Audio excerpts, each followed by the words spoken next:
सवाल ये नहीं है कि आपको क्या पसंद है। सवाल ये है कि आपके आसपास का हर कोई आपको पसंद करता है या नहीं। क्या आपने खुद को ऐसा बना लिया है कि कोई भी आपको पसंद किए बिना नहीं रह सकता? आप कुछ पसंद करते हैं, आप कुछ नापसंद करते हैं। इसका कोई अर्थ नहीं है, क्योंकि पसंद और नापसंद दोनों ही दो अलग अलग तरह के बंधन हैं। Both what you like and what you dislike distorts your perception. आपको क्या पसंद है और क्या नापसंद दोनों ही आपके बोध को बिगाड़ देते हैं। अगर आप किसी को पसंद करते हैं तो आप उन्हें अपने मन में बढ़ा चढ़ाकर देखेंगे। अगर आप किसी को नापसंद करते हैं तब तो आप जरूर उन्हें अपने मन में बढ़ा चढ़ाकर देखेंगे। बढ़ाने चढ़ाने का अर्थ है चीजें जैसी हैं आप उन्हें वैसी नहीं देख पा रहे। अगर आप चीजों को वैसे नहीं देख पा रहे जैसी वो हैं, तो आप जीवन को कभी वैसे नहीं संभाल पाएंगे जैसे इसे संभाला जाना चाहिए। तो पसंद और नापसंद चीजों को या तो पॉजिटिव या नेगेटिव तरीके से बढ़ा चढ़ाकर दिखाती है, पर यह बढ़ा चढ़ा देती है या ये जीवन का रूप बिगाड़ देती है। तो आप क्या पसंद करते हैं यह महत्वपूर्ण नहीं है। क्या आपने खुद को ऐसा बनाया है कि न सिर्फ लोग बल्कि हर चीज आपको पसंद करे। आपके आसपास मौजूद हर प्राणी आपकी उपस्थिति पसंद करे, यहां तक कि फूल, पौधे और पेड़ भी आपको पसंद करें। पेड़ पौधे मुझे कैसे पसंद कर सकते हैं? वो इस बात को लेकर काफी संवेदनशील होते हैं कि आप कौन हैं। वो इसे लेकर बहुत संवेदनशील होते हैं। वो उसी के अनुसार प्रतिक्रिया देते हैं। अगर आप खुद को ऐसा बना लें कि जिस धरती पर आप चलते हैं वो आपको पसंद करने लगे, तो आप देखेंगे कि आपके जीवन में सब कुछ एक वरदान बन जाएगा। अगर आपके आसपास की हर चीज आपको नापसंद करती है, तो आप देखेंगे कि आपके आसपास की हर चीज जो वरदान बन सकती थी एक श्राप बन जाएगी। इस समय मानव जीवन पर कोई श्राप नहीं है। ये वो चीजें हैं जो लोग चाहते हैं। ये वो चीजें हैं जिनकी वो कामना करते हैं, जिनके लिए वो काम करते हैं, जीवन में उन्हें हासिल करने के लिए मेहनत करते हैं। वो उनके जीवन का श्राप बन गई है। उनका काम, उनकी संपत्ति, उनके रिश्ते, उनका अपना शरीर, उनका अपना मन, जो उनके जीवन का कैंसर है। दुख ऊपर से नहीं बरस रहा, ऐसा कभी नहीं होता। बस इतना हुआ है कि जो चीजें आपको पसंद हैं वो ही आपके दुख का कारण बन गई हैं। अगर आप खुद को ऐसा बनाने के लिए मेहनत करें कि कोई भी आपको पसंद किए बिना न रह सके, तो जीवन खिल उठेगा। हर चीज अपने सबसे अच्छे रूप में आपके सामने आएगी, सबसे बुरे रूप में नहीं। लेकिन अगर आप अपनी पसंद के हिसाब से चलते हैं तो जीवन हमेशा अपने सबसे अच्छे रूप में आपके सामने नहीं आएगा। हो सकता है कि आपके पास सब कुछ हो और फिर भी कुछ ना हो।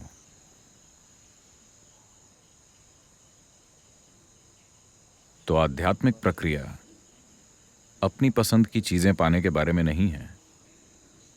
यह खुद को ऐसा बनाने की कोशिश है कि पक्षी भी आपको पसंद करें, गिलहरियां भी आपको पसंद करें। खुद को ऐसा बनाना कि अस्तित्व का हर परमाणु आपको पसंद करे, आपके लिए खुद को उपलब्ध करे।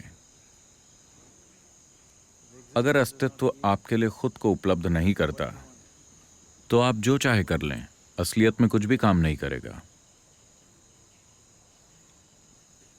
आप कुछ कर सकते हैं, कुछ बन सकते हैं, अपना गुजारा चला सकते हैं, पर कुछ भी नहीं होगा।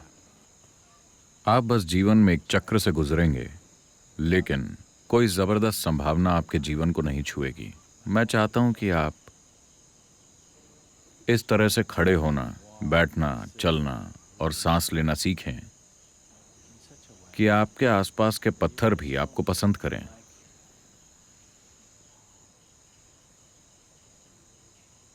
मुझे कैसे पता चलेगा कि वो मुझे पसंद करते हैं या नहीं? आपको जरूर पता चल जाएगा। अगर आप में वैसा बनने के लिए संवेदनशीलता है, तो आप में ये बात जानने की संवेदनशीलता भी होगी। अगर आप उन चीजों को लेकर कभी संवेदनशील नहीं हैं, तो आप में जानने की संवेदनशीलता भी नहीं होगी, वरना आपको साफ पता चल जाएगा। ऐसा मत बनिए कि हर बात आपके कानों में चिल्लानी पड़े। आपको ऐसा बनना चाहिए कि किसी के बोलने से पहले ही आप उन्हें देखकर बात समझ जाएं। इसके लिए आपको एक स्तर की ग्रहणशीलता की जरूरत होगी। अगर आप खुद से कुछ ज्यादा ही भरे हुए हैं, तो ग्रहणशीलता नहीं आएगी। आप जितने कम हैं उतना ज्यादा ग्रहण करेंगे, आप जितने ज्यादा हैं उतना कम ग्रहण करेंगे। अगर आप खुद से कुछ ज्यादा ही भरे हुए हैं, तो आपकी अपनी बकवास से बढ़कर आपके साथ कुछ और नहीं होगा। अगर मैं जैसी कोई चीज नहीं है, तो बस यहां बैठिए, पूरा ब्रह्मांड आपके भीतर नाचेगा। आप ईश्वर के एक उपकरण बन जाएंगे, वरना आप विचारों, भावनाओं, धारणाओं और बकवास के ढेर होंगे। हर इंसान के पास ये चुनाव होता है, या तो ईश्वर के एक अंग के रूप में यहां रहे, आजकल हम उन्हें ईशांगा कहते हैं, या फिर उन विचारों, भावनाओं और बकवास के ढेर के रूप में यहां रहें जिन्हें आपने इकट्ठा किया है। जीवन के हर पल में यह विकल्प हमारे पास मौजूद है। हमें लगातार चुनाव करना होगा वैसा बनने का।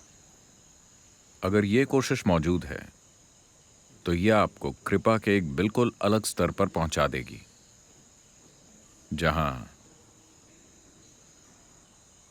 हर पत्थर, हर कंकड़, हर चट्टान, हर पेड़ और हर परमाणु आपसे ऐसी भाषा में बात करेगा जिसे आप समझ पाएंगे। वरना आप इस विशाल ब्रह्मांड में अकेले होंगे और हमेशा असुरक्षा, अस्थिरता और मानसिक उथल पुथल महसूस करेंगे। यह विकल्प है, यह भेंट नहीं है, यह विकल्प है। अगर आप सही चुनाव करते हैं तो सही चीजें होंगी, अगर आप गलत चुनाव करते हैं तो गलत चीजें होंगी। अस्तित्व में हमेशा न्याय होता है। मैं चाहता हूं कि आप ये समझें, यह किसी को नहीं छोड़ता, यह किसी को नहीं छोड़ता। यह सामाजिक ढांचों की तरह नहीं है कि कुछ लोग गलत काम करके भी बच निकलते हैं। इस अस्तित्व में यह किसी को नहीं छोड़ता। इससे फर्क नहीं पड़ता कि आप कौन हैं। अगर आप छत से कूदेंगे तो धरती आपकी टांग तोड़ देगी।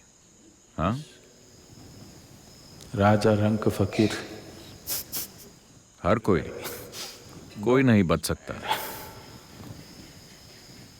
कोई फर्क नहीं पड़ता कि आप कौन हैं। किसी को छूट नहीं मिलती और किसी पर रोक भी नहीं है। जो कोई भी इच्छुक है, हर किसी के लिए संभावना खुली हुई है, हर किसी के लिए। एक डंडा भी है। आप सही चुनाव कीजिए, सब कुछ खुला हुआ है। आप गलत चुनाव कीजिए, हर चीज आपको अलग तरीके से गूंथेगी।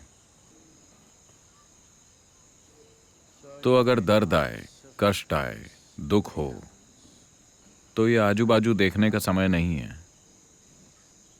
यह हमेशा एक समस्या रही है। अगर आप दुखी हैं तो आपको लगता है कि किसी और को ठीक करना होगा। नहीं नहीं नहीं नहीं नहीं।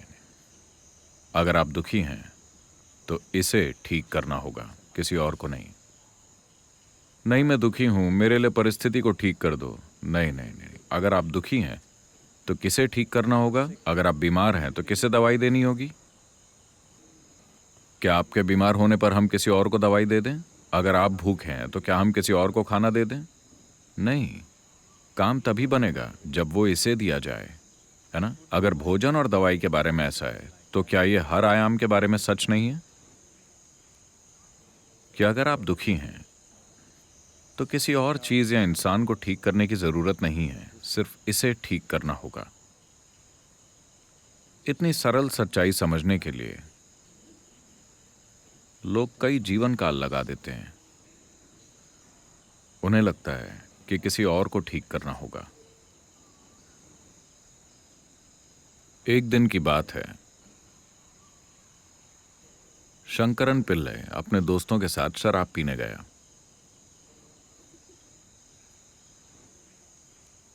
योगी और शराबी दोनों ही समय के परे होते हैं। उन्हें समय बीतने का पता नहीं चलता। वो पीने गया। उसका इरादा 8 बजे तक घर वापस पहुंचने का था, पर वो लगातार शराब पीता रहा और उसे समय का ध्यान नहीं रहा। जब उसने घड़ी देखी तो रात के 2:30 बज रहे थे। देर हो गई थी और वो घर जल्दी पहुंचना चाहता था, इसलिए उसने एक शॉर्टकट लिया। वो लड़खड़ाते हुए शॉर्टकट से जा रहा था कि तभी कांटों वाली झाड़ियों में गिर गया। उसके पूरे चेहरे पर खरोंचें लग गईं। इस हालत में वो घर पहुंचा और चाबी डालने के लिए ताले का छेद खोजने लगा। उसमें उसे आधा घंटा और लग गया। दरवाजा खुला, वो अंदर गया, बाथरूम में गया और खुद को शीशे में देखा। उसके पूरे चेहरे से खून निकल रहा था। उसने दवाई का बक्सा खोला और जैसे तैसे अपनी मरहम पट्टी की और फिर चुपचाप बिस्तर में घुस के सो गया। सुबह 8 बजे उसकी पत्नी ने बाल्टी पर ठंडा पानी लिया और उसके चेहरे पर फेंका। वो उठा। पत्नी ने कहा, बेवकूफ, तुमने फिर शराब पी? उसने कहा, नहीं डार्लिंग, मैंने एक बूंद भी नहीं छुई। 6 महीने पहले तुमसे वादा करने के बाद मैंने एक बूंद भी नहीं छुई।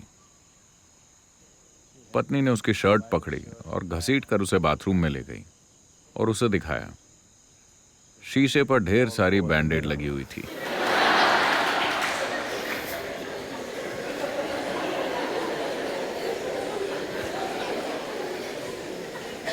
ये ऐसे काम नहीं करता। Only somebody कोई ऐसे काम सिर्फ तभी करेगा जब वो पूरी बेहोशी में हो।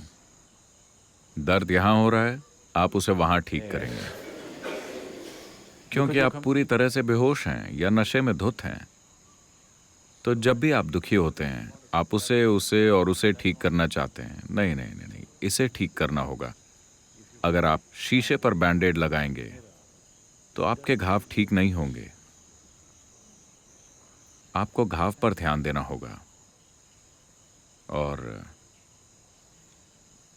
आपके सुख और दुख दोनों आपके अंदर से ही उपजते हैं। तो इसका इलाज यहां करना होगा, कहीं और नहीं। जितनी जल्दी आप ये सीख जाएंगे, आपका जीवन उतना ही सुंदर और अद्भुत बन जाएगा।